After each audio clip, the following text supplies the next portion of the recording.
Assalamualaikum warahmatullahi wabarakatuh. Perkenalkan, nama saya Adriani Julian Claresta dengan nomor NPM 23170510002. Di sini saya akan menjelaskan tentang pushdown automata atau PDA. Nah, di sini latar belakangnya. Di sini terdapat contoh konteks string language yang tidak reguler. Contohnya seperti ini. Kemudian palindrom seperti ABC, CBA, atau kasur rusak, dan lain-lain. Nah, finite automata ini tidak bisa mengenal semua konteks free language, makanya finite automata ini memiliki memori yang terbatas. Nah, kemudian di sini ada konfigurasi, yaitu automata yang menerima bahasa yang dibangkitkan oleh CFG serupa dengan FSA tapi dilengkapi dengan tumpukan atau stack. Nah, ini dinyatakan dalam 7 tuple, yaitu key ini sebagai himpunan keadaan atau state, kemudian sigma ini sebagai abjad simbol inputan, kemudian ini sebagai himpunan abjad simbol tumpukan atau stack. Kemudian ada fungsi transisi, di mana fungsi transisinya dengan ini. Kemudian S atau state awal yaitu S elemen key. Kemudian Z yaitu simbol awal tumpukan itu.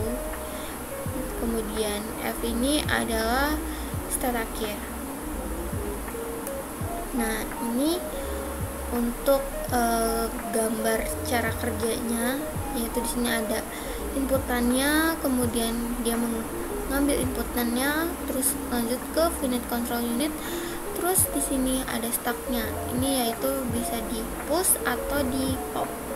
Nah, nanti kalau udah dia akan melaju ke, dia akan diterima atau ditolak. Nah, ini cara kerjanya itu dimulai dari state awal dan simbol stack awal yaitu Z. Nah, terus dibaca input, kemudian baca stack, terus toss, terus berpindah state dengan operasi push jika R bukan elemen epsilon, dan pop jika R adalah epsilon.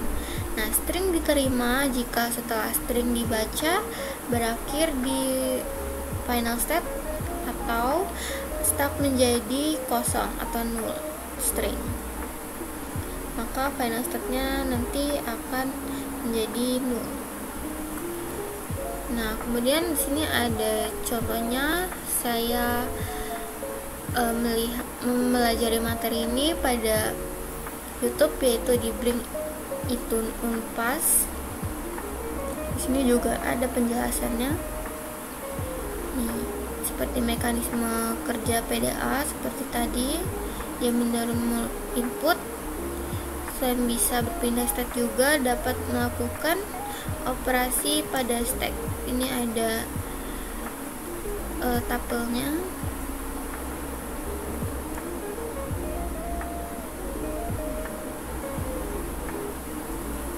Kemudian karena ini menggunakan stack, makanya ini menggunakan konsep LIFO atau last in first out. Terus dia menggunakan operasi push untuk memasukkan dan pop untuk mengeluarkan. Nah, elemen yang paling atas itu disebut top. Kalau pop itu nanti dia akan mengeluarkan, dan push itu akan memasukkan, dia akan ke bawah.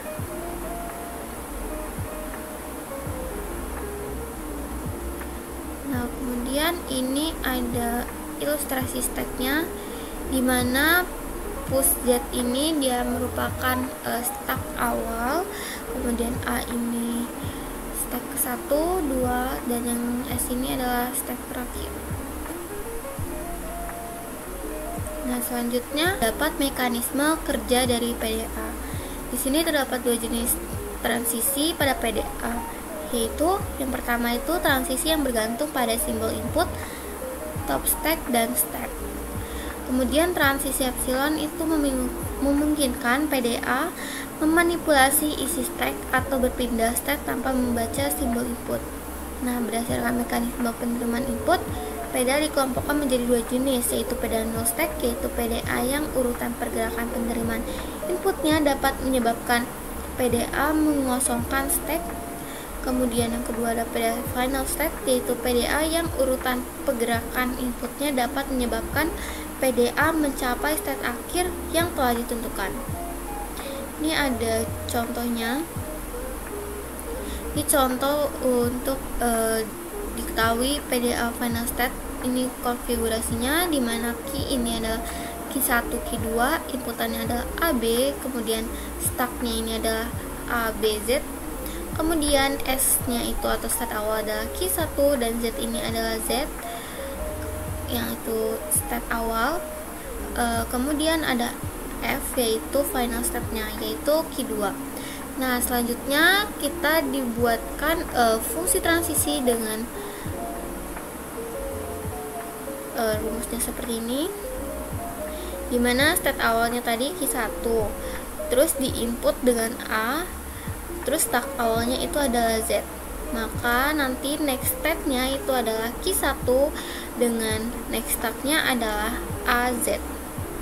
Nah, kemudian nanti lanjut ke Q1 dengan input B dan stack awalnya adalah Z, maka nanti dia akan menghasilkan next state-nya itu Q1 dengan next stack-nya adalah BZ. Kemudian juga yang ini Q1 untuk inputannya A, terus stacknya itu adalah A, dimana Q1 ini untuk next step-nya, kemudian next stack-nya itu adalah AA. Nah, karena ini ada epsilon, lanjut aja kita ke yang ini, dimana Q1 ini adalah state awal, inputannya adalah epsilon, kemudian state awalnya adalah A, maka untuk next state-nya itu adalah Q1 dan next stack-nya adalah A. Sehingga jika next stack berisi simbol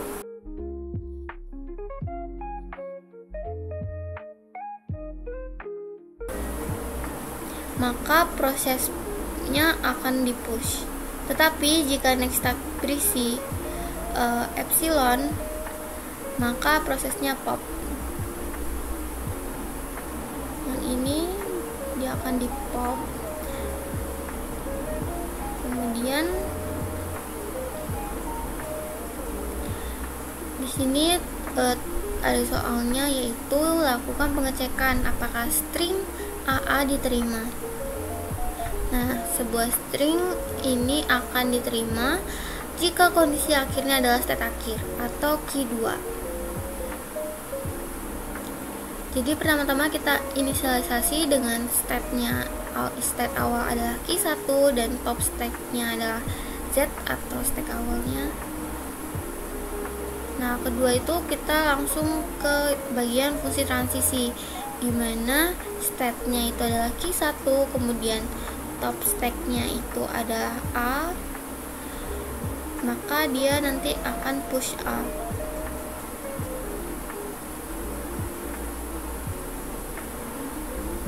Nah, lanjut dari situ ke bagian sini, dimana state-nya itu Q1, terus top stack-nya itu langsung ke A, nanti dia akan push A, dimana nanti dia akan menjadi AA.